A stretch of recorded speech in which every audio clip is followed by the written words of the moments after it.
There we see the race for first once again between Hornaday and Kenny Peterson.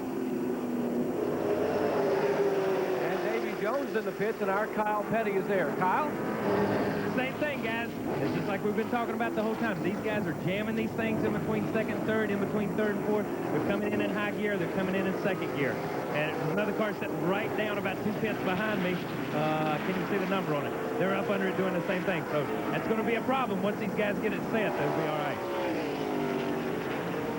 Davy Jones, a pretty good road racer. You think anyone could switch and change gears? He could. It's got to be something wrong, possibly concerned about some of these transmissions. He was trying to baby that car and be able to get 50 laps during the day at the Sears Point Raceway.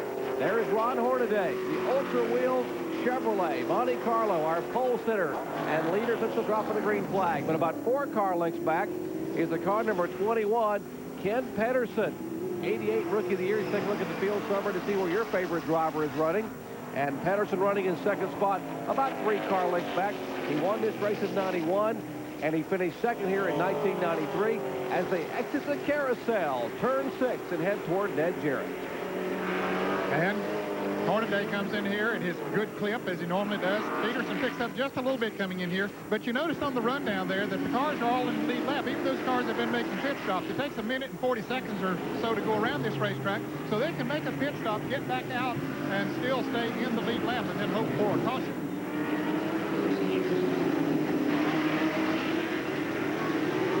Well, you see those cars spinning the wheels as they come off of this turn 7. This is a critical point on the racetrack, trying to get traction off here.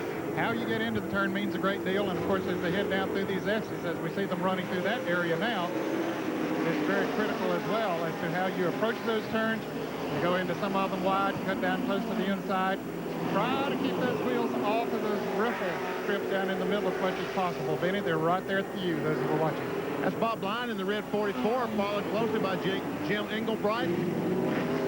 And the 30, there's a spin. I guess that's in front of you, isn't it, Ned? Well, it's car number 15. It is right directly in front of me, and he was involved in that little altercation a little bit earlier with down there in your area, Benny, but he gets her going again. Let's see if we can see what happened here. Looks like he come in there probably a little too fast. And there's that 28 car that he touched down in your turn a little bit ago, but I don't think there's any contact up here between them this time. I think 15 car Daniel Quint just came in here a little bit too fast. So a spin by Darrell Prince out of Sparks, Nevada, right outside of Las Vegas. The Colin Ray Country Music Star, one of the sponsors on that car, Colin Ray, Chevrolet Lumina. As we are in the early laps here on the Budweiser 200 at Sears Point Raceway. Beautiful afternoon, beautiful part of the country. Stay with us, back in a moment. Breathtaking here, the vineyards, the wineries, the countryside, lush and green. Absolutely great place for a vacation, even a better place to come see a great NASCAR race here at Sears Point Raceway. Here are the leaders. Ron Hornaday, Jr., 2-time Southwest Tour champion, our leader. Back behind him, car number 21 is Ken Pedersen, 34-year-old driver from California. There's the car number 21 of Pedersen. He is in a Chevrolet as well. It's a Lumina, unlike the Monte Carlo at number 97, which leads. Looks like Hornaday beginning to pull away a little bit now. Pedersen was closing in, but now Hornaday moving away just a little bit at least.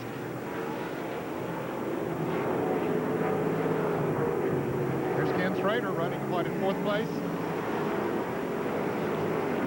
Kenny Schrader, who won this race a year ago. And here's the car number 44 of Bob Lyon from Agua Dulce, California. His old Cutlass. He is waging battle back there with Jim Engelbright. Oops, around we go. Came off the corner. And another car is off the corner. Looks like it's very slick off that corner. As, who is that? The 25 car has spun Terry McCarthy. But he has the car righted. He's on his way again. I mentioned at the top of the show, this is the only road course these drivers run all year, so they don't get a lot of experience, guys, in negotiating a road course. Here's a look again at what happened to Terry McCarthy just a moment ago. Comes off the corner. Actually, he probably cut the corner a little bit too sharp, did not let it go out wide enough. The car couldn't maintain that, and we see the other car almost spin as he gets off in the grass. And a 32 car, Chris Shannon, spun up in turn 2.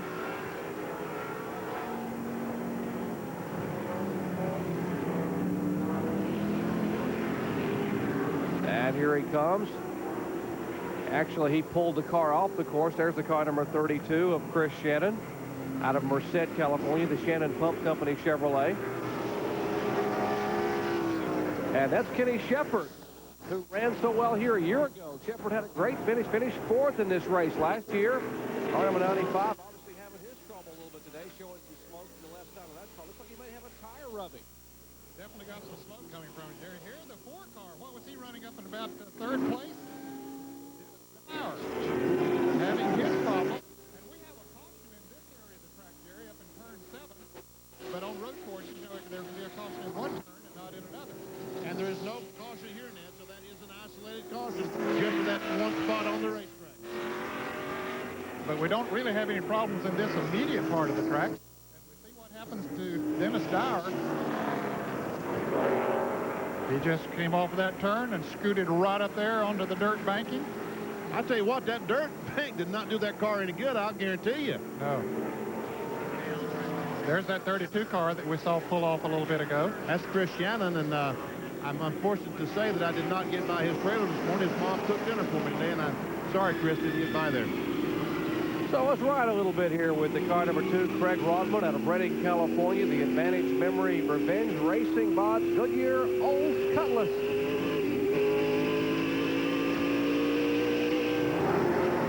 Looky here. Peterson in the 21 car has caught Hornaday. Remember just a few laps ago what an advantage that Hornaday has. And now Kenny Peterson is right on his back bumper. Well, as I said, that looks like Hornaday's driving away. Hornaday's had a pretty busy weekend already running in the Truck Series. You said Benny Parsons finishing 9th in the Papa John's Pizza Chevrolet, owned by Dale and Teresa Earnhardt. As we are told, the caution now will be shown to the field, and we've had enough cars going off the course that you got to imagine that NASCAR would want to move some of those cars to a safer area. Oh, we got one spinning here in turn 7. The car number... Now we're hearing there's oil on the racetrack, so that's why the caution flag being shown here at a lap number 11. And I think that might be the reason that we have seen that caution in this particular area, Jerry. It's been awfully slick. You know, guys, Jerry's talked about how it's rained out here and how plush it looks. We see all that beautiful green grass. There we see Chris Shannon. But in years past, this grass has always been golden brown. Just think if Hoodford had spun down there 2 or 3 years ago, he'd have set the grass on fire. Okay, let's take a look at the 85 car that came in here.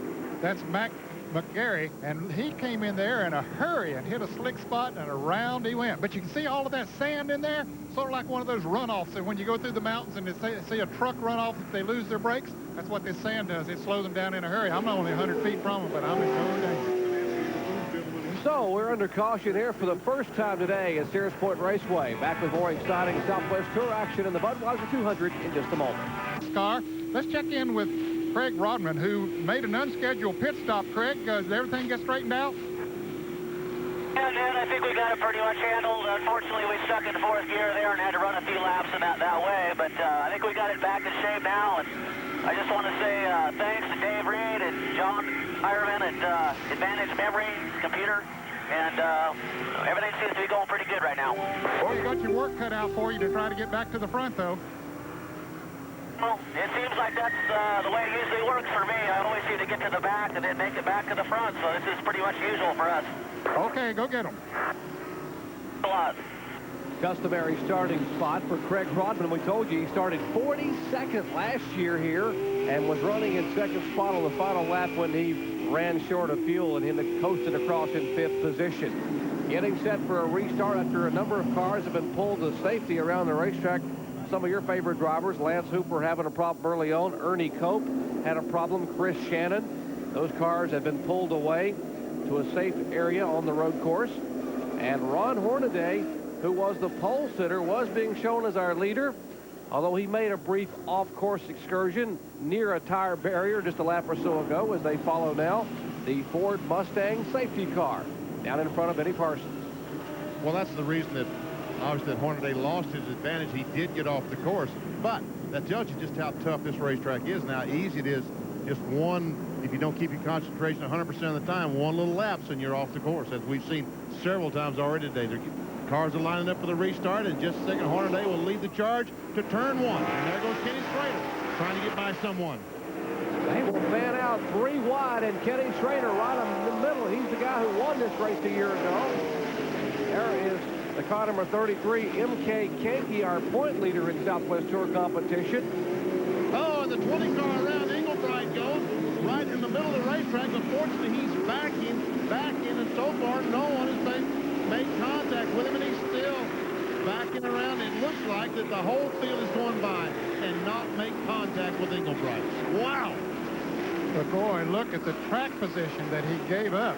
He was right up here in the front. Now he's absolutely at the back. He's saying the hearse is spoiled again. There we see him from a different camera angle as he backs and says, let me out. Oh! And that yellow car almost hit him head on, and the red car almost hit him head on. And finally, he says, thank goodness I'm off the racetrack. And we can see just a little bump from Troy Beebe. That's Troy in the white 63. And look at all those cars trying to get around Englebright. Man. So Troy Beebe and Dennis Dyer back there getting crowded as they came across up turn 1 and ended up getting a little contact with Englebright. His car loops, and here's the advantage up front as Hornaday once again pulling away by about 6 or 7 car lengths over the second place car of Kenny Peterson.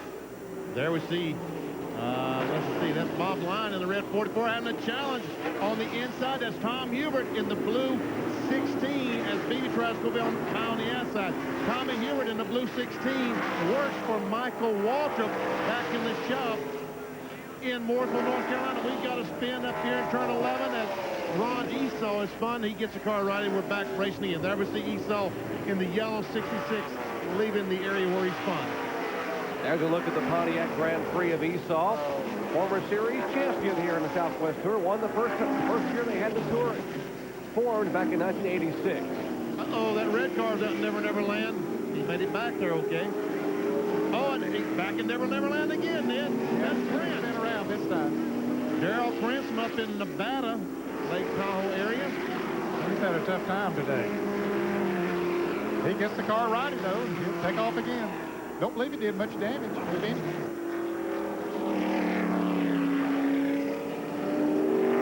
He told me yesterday he wanted to get on TV, but I'm sure he didn't want to get on TV this way.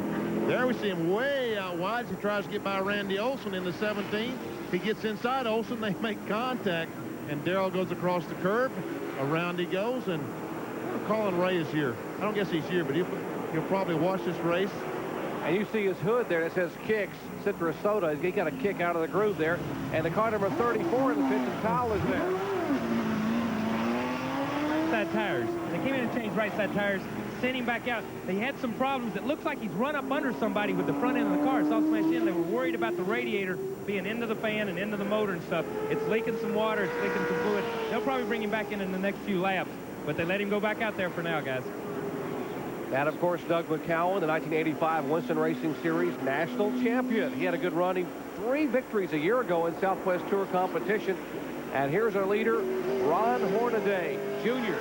Car number 97, beautiful Chevrolet Monte Carlo. He built the car himself.